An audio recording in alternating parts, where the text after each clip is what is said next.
My hair probably looks a little wild, but you know, it is what it is. I actually have notes for this video. Hopefully it focuses on that. I have notes.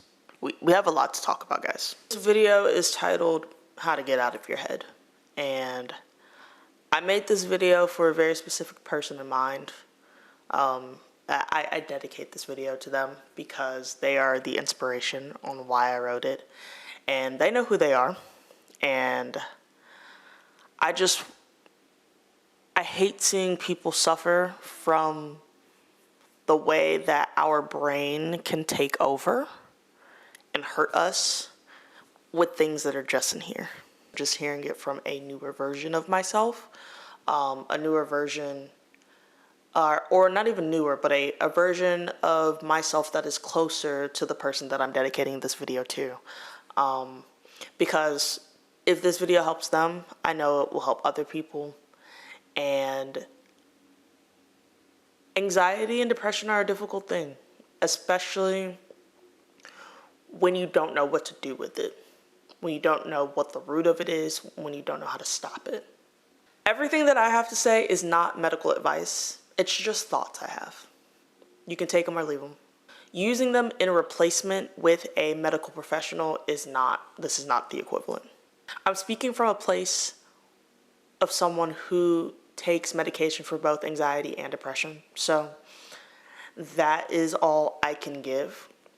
I didn't really start that journey until really late in my life. So like, bear with, but also understand that when I was dealing with those things unmedicated, I had tools in place to help me stay focused, motivated, and confident in myself, because those things can be really, really difficult when you're struggling with those things. So I'm going to talk about some of the tools that I used to help myself be confident in the person that I am, to minimize some of my anxieties, and also to alleviate some of my depression. It did not get rid of all of it, which is why I'm medicated, but it was tools that helped me push forward and just like thrive and keep moving, which can be very, very difficult to do sometimes when you are stuck in those headspaces, when you're stuck in those spirals. I've seen them. I've been in them. So again, I just want to emphasize that this is not medical advice. These are just my thoughts. You can take it or leave it. But I'm dedicating this video to a very specific and special friend of mine. And I hope that for them, this video is helpful, if not just hearing my voice. And I also hope that outside of them, that is helpful for someone else, that gives them some thoughts or some motivation or some advice in a way that they can continue to move forward in life instead of being stuck in that spiral. I call it the hole, the like anxiety hole or the depression hole. Like I literally imagine like a dirt cylinder like chucked out of the ground. Have you ever seen ADHD? Have you ever seen one of those like grass pluckers? I'm gonna try and find a video because this is so random. I'm gonna try and find a video. A grass plucker. Imagine like a giant one of those that's like make a little cylinder hole in the ground and you're just in that hole or that spiral, as some people say.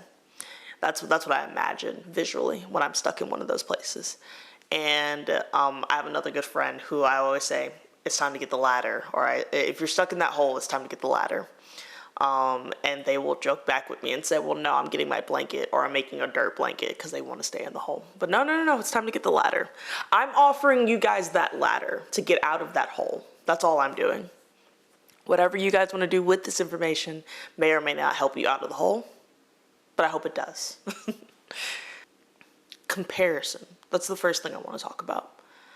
Comparing yourself to others or comparing your world to other people's worlds can be a very dangerous and evil thing. To me, comparison is the death of creativity. Why, right? When you are looking at what someone else has, like what someone else has, or if you are comparing your skills to someone else's, you are already telling yourself that you can't. Can't what? You probably just can't do it. But you can't. You're just putting a negative connotation out there, right? Comparison can be difficult, right? Comparison can be really nuanced as well, right? Let me explain. You could be comparing yourself to someone who is successful, right? You're thinking about a very specific celebrity icon or something in that world, and you look back at their like interviews or what they're talking about on TV, and you see that they had a really difficult time before getting out, like breaking out, right? And you're like, damn, am I in that really difficult time? What does that mean for me? What does difficult look like for me? Because it really sucked for them, and I don't want to be in that situation. And now you're in the spiral. Now you're in the hole, right? You don't want to stay in that hole. That's why comparison can be very nuanced. It can be, oh, they have something better than me. I wish I had that. That it involves that jealousy and that envy. But it can also be, oh snap, like that's the road I'm about to take, and I'm afraid. I'm scared. I don't know if I had the capability to handle those things like they did. Comparison. You're still comparing, right? It can be the death of creativity because you're already shutting yourself down before you've even had the chance to start.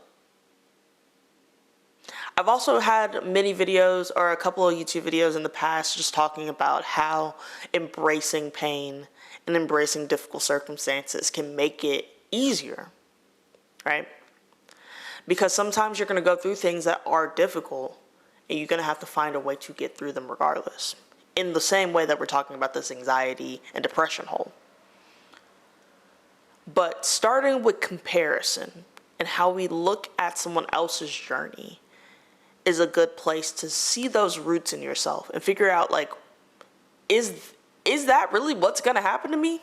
And is that something I want to claim? Because you could struggle, yeah. You could be in difficult situations, of course, but you don't have to. Have you considered that? You don't have to. You might be placed in those things, but you might not have to mentally experience them in a negative way. I want you to consider how you're comparing yourself to other people, how you're comparing yourselves in your lives or your worlds to other people's lives and journeys. Are you looking at them in a positive light? Are you causing fear or anxiety that you don't even know if you should have because you haven't experienced it yet? Like, just take a second and think about who you might be comparing yourself to, even if it is in a positive way, or seemingly, even if it's in a way of inspiration. Because maybe you're looking at the part that happened before they blew up and you're scared. What are ways we can minimize that fear? What are ways to say that, they went through those things, but that doesn't have to be my journey? I might have my own hardships, but I will figure out a way through it. These are the ways that we have to talk to ourselves. And when your brain says no, you're probably gonna fail, you're probably gonna do this, it's not gonna work out, you have to say no. It will work out. No, it's not gonna fail. No, I can do it.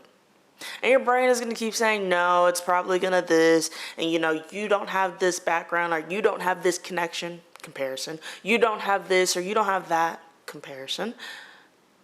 It's okay. I don't need that. Or it's okay. I might not have that now, but I will later. It's okay. You have to gentle parent your brain. That's a fun term that's been thrown around on the internet recently. You have to gentle parent your brain. Because if you don't, then you're going to continue to stay in that hole, in the spiral. So that's one of the things I want to acknowledge is comparison. Next, big one, really important, consuming positive media, okay? We are a media-driven world right now. I am media. Hi. This is media. You can choose whether or not to believe it's positive, but I think it is. Consuming positive media. I made a video not that long ago that said, I stopped listening to sad music and my life got 10 times better, right? If you are surrounding yourself with things that hold negative energy, then you yourself are going to be putting out negative energy, and therefore you are going to attract negative energy. So if you're watching all the bad things that are happening in the world without acknowledging some of the accomplishments and triumphs that are happening in the world, then you're probably going to be having a pretty poor media diet, is what I'm calling it right now. A poor media diet. You're eating all the bad stuff without eating any of the good stuff. You're eating all the junk food without eating any of the vegetables, in my opinion. And that junk food feels good. You feel like you're learning things. You feel satisfied, but you aren't truly in the end. I like that. I like that. How we feel about that? I feel like that's a good metaphor. They've been making a lot of metaphors on Love Island, ADHD. They've been making a lot of metaphors on Love Island, and I'm joining the gang. This is me joining that gang. Is we want to consume some of the good parts of the good, like some good media, some healthy stuff. When it came to me listening to sad songs, I cut all that stuff out because I was like, it's not fueling me. I still feel bad. I am stuck in a depressive state. I don't want to be there anymore. No more sad songs. No more sad songs. Good songs. Songs that make me feel good, like I'm accomplishing things, like I'm achieving stuff. I can start listing some of my artists. I'll put one of my playlists up that has a bunch of music, and maybe I'll even link it in the description if you have Apple Music. But there's also some apps that you can like transfer playlists, so if you want to do it on like Spotify or whatever. I started listening to better music, and I started feeling better instantly. It's crazy. It just takes a little reshaping. And it can be difficult because sometimes you're like, well, I'm not trying to look at negative things. That's fair. Maybe on your social media you start, because there's some tools that you can use where certain content pops up, right? Like those contents, put the bell, put a reminder on when those type of places that like post really happy, but also informative and encouraging things pop up. I have that for a lot of my things. I try to separate my social media from like a personal standpoint, a business standpoint, and then like just a spam page essentially, if I'm thinking about like Instagram layout. And on that that business one, I have a couple of like reminders or like favorited artists and creators that are like positive, that are inspirational, that are everything that I want to know, be, and like feel like essentially. And then I also still follow a lot of things that are just like keeping me in the loop. But I see a lot more of that positive stuff before I see some of the things that kind of make my soul feel not the greatest, right? I'm feeding myself positive media. I'm not listening to sad music. I'm listening to music that makes me feel good. I'm feeding myself positive media. It's not forcing. It's not toxic positivity. I'm not necessarily, wow, words are hard. I'm not necessarily ignoring the things that are happening in the world, but I'm taking a step back from it. I'm consuming it in a way that doesn't make me feel like I'm drowning in it. That's the way you gotta do it. Consume your media. You want to have a balanced diet. You want to be able to look at the good and the bad. Because I understand sometimes you are forced to read or learn things that you don't necessarily want to, right? Maybe you're in school still. Maybe you're in college. Maybe you just want to know about this topic for yourself. And you're like, it's heavy. This is dark. It's rough, right? You got to go back and be like, okay, these things are rough, but now that I'm done, I took my time to learn about this topic. I'm going to go and spend some time looking at these positive things. I'm going to spend some time reading a book that I really, really like after learning about this tragic event that happened in this other book. I'm going to go spend some time playing a video game. I'm going to go outside. I'm going to go hang out with my family. I'm just going to go experience joy and positivity. I'm going to have a balanced diet. I'm going to listen to some music that I really, really like and sing it really, really loud in my apartment. Like, I'm going to do those things that continue to give me a balanced experience in life. That's really it. You are consuming a balanced diet because it can be really, really depressing and overwhelming when all you do is look at the news all day and be like, damn, that sucks. That's rough. I wish I could do more. I wish I could do this. I wish I was better. I wish they didn't have to experience that. You got to take control of this guy. Because if you're only feeding it that's all you're going to be feeling energetically, that's all you're going to be putting out, and that's all you're going to be receiving back. Consuming a balanced diet, but make it more positive than negative, if you can. Try your best to. I promise you it's worth it. So consuming a balanced diet for media, right? I remember my younger sister, she sent me a post that was like, why am I feeling so drained? And then the video itself showed like people swiping through social media, and it would be like a really sad video, and then a really happy video, and then a really sad video, and an even sadder video, and then a video that made them really angry, and then a video that made them laugh. Are you kind of seeing it? But the caption was, or like the little like text on the screen was like, why am I so emotionally drained? Why do I feel like that every single day? And it's because of the way that you're consuming media. One, we consume it in a really, really rapid pace without even the time to process it. I wish you guys could see the way that me and my girlfriend, we sit and we talk about a movie for 2 or 3 hours after, just because we're processing every single thing that happened in it, whether it made us feel something that was in relation to our childhood, or if it made us if it reminded us of another movie, or just anything. Like, we just word vomit about it for like 2 or 3 hours because we have to in order to move on. Because otherwise we are just sitting in those emotions that the movie made us feel forever, and it can be rough, especially if you're processing it by yourself. My sister sent me that video, right? And I was like, this is a really good point.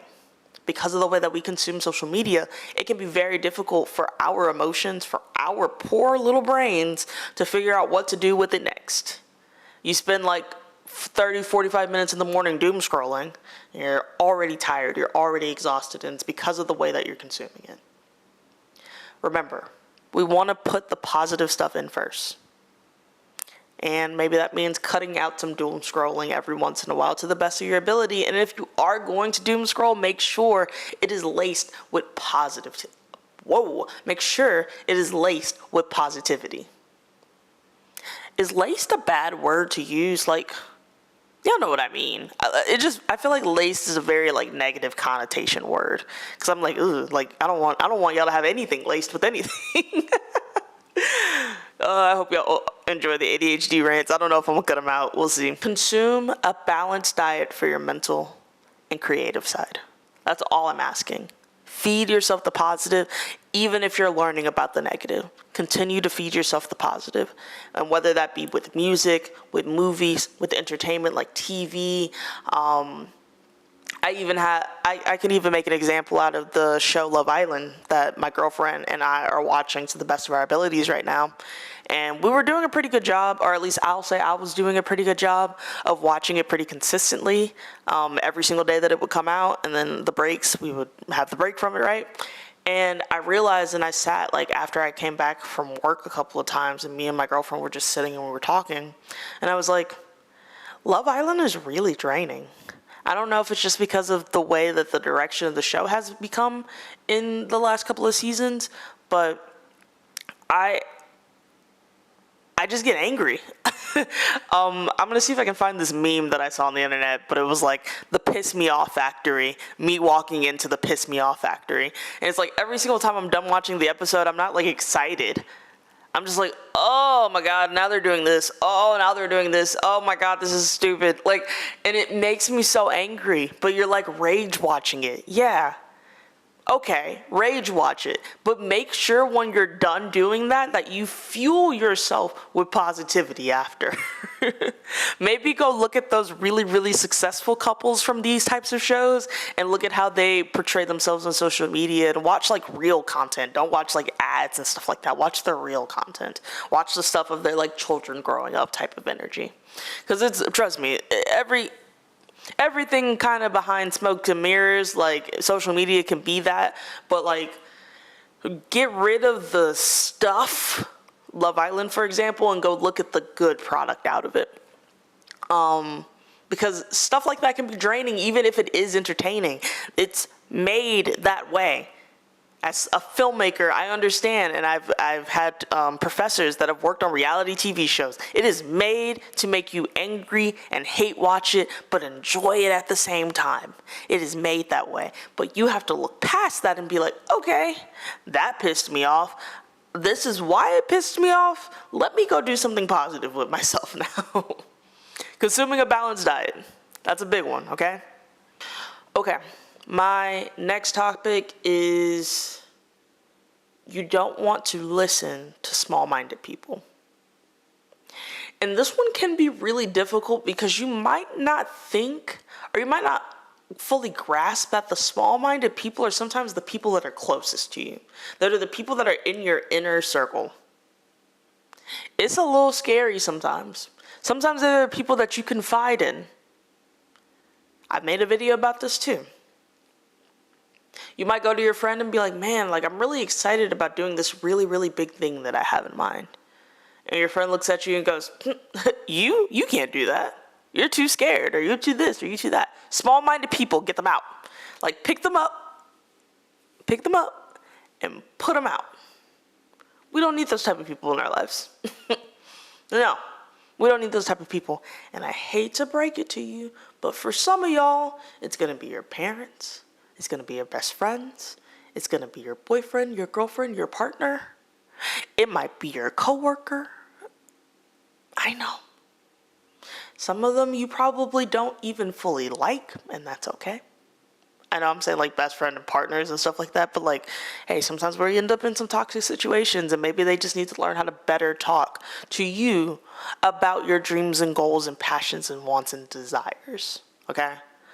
Because you can't change everyone, but sometimes you can help them understand why they're doing something wrong. Anyways, I don't want y'all around small-minded people because those people have limited beliefs, and limited beliefs are that negative energy that we don't want.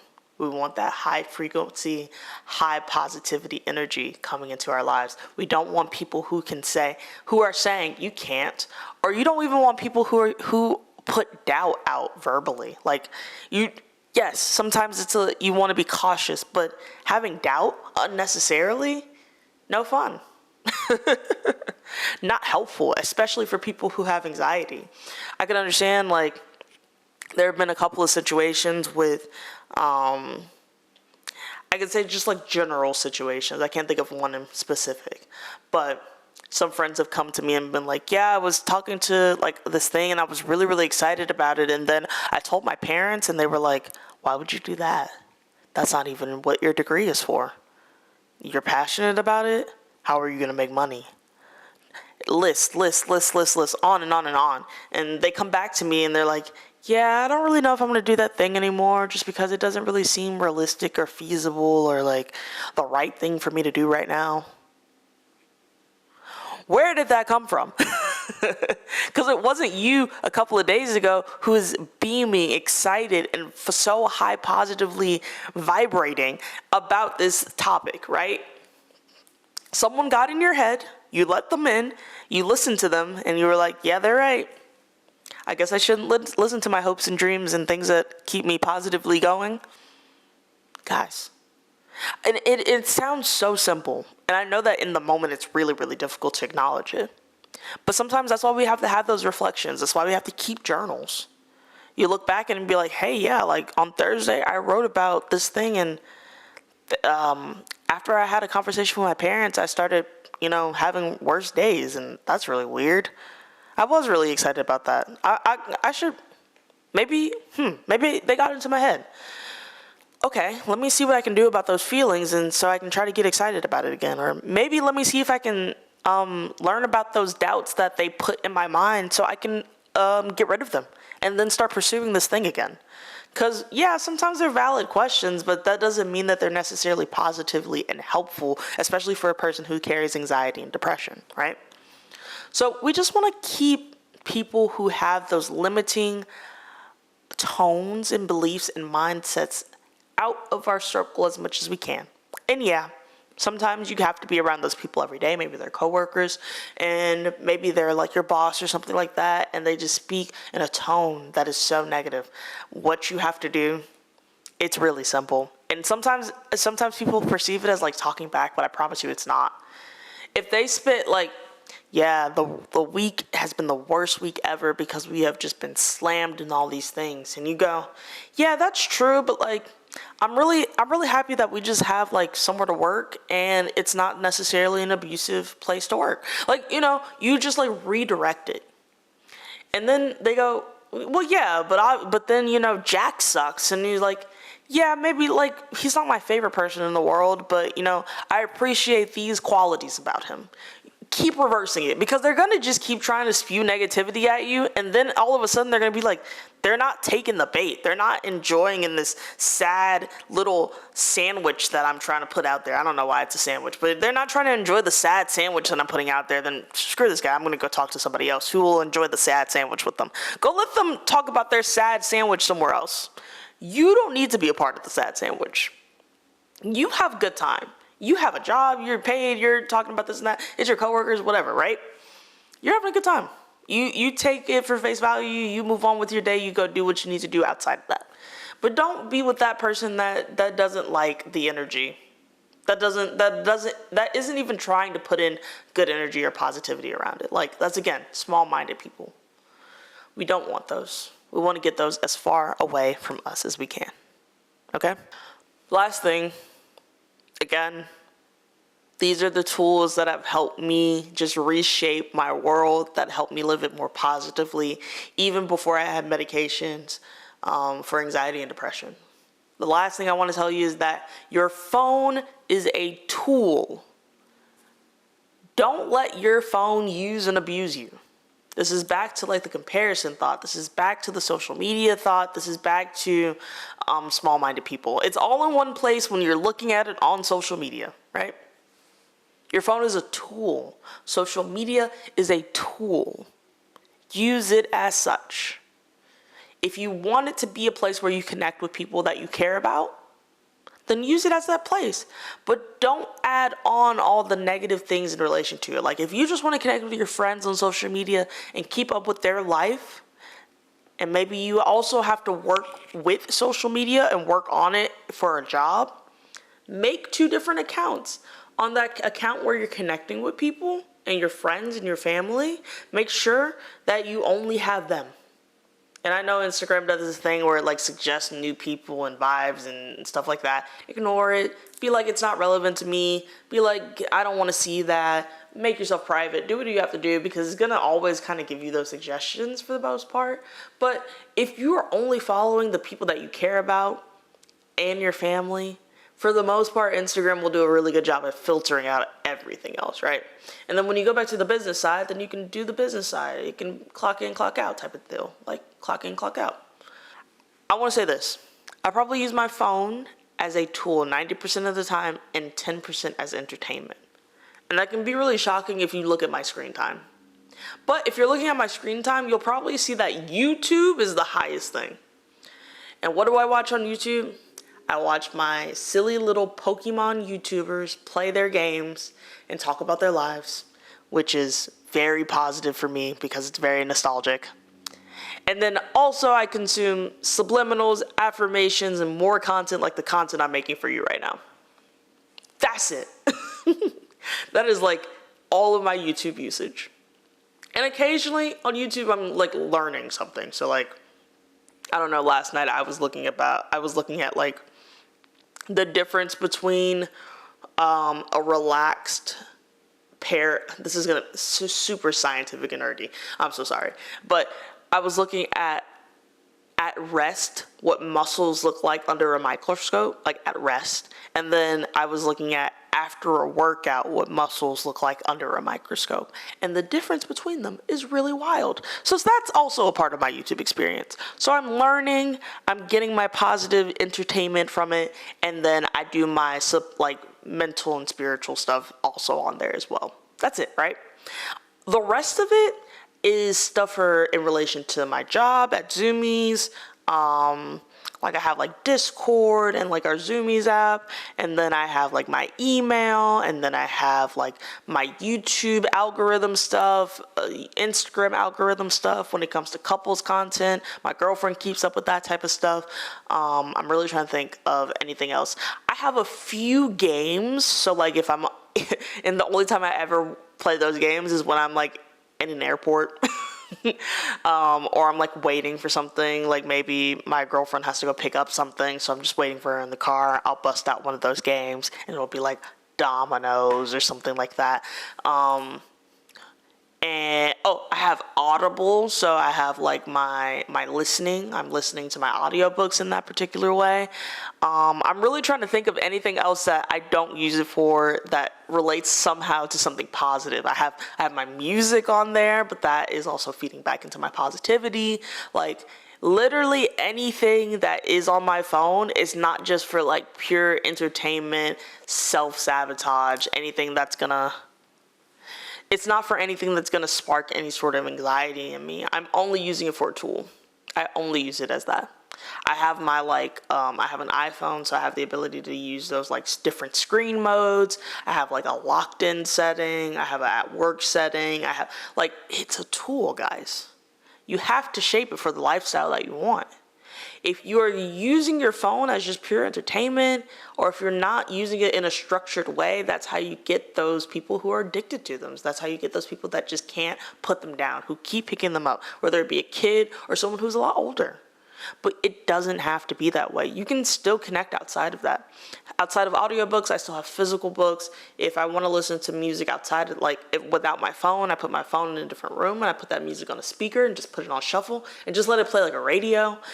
There's so many different ways that you can still use that phone without having to physically pick it up and touch it.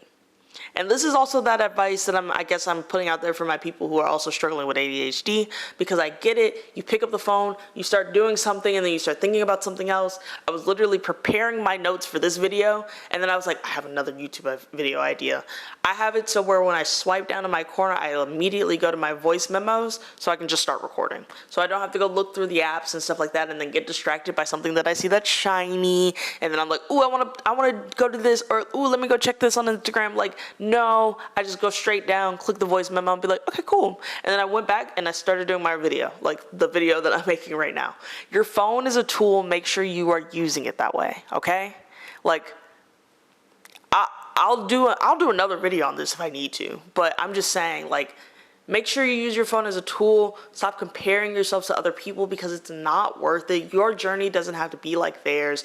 Social media can be a positive place if you know how to use it properly. Make sure you are consuming a balanced media diet, because if you are not, then you are just eating the junk food. And that is not good for you, I promise you.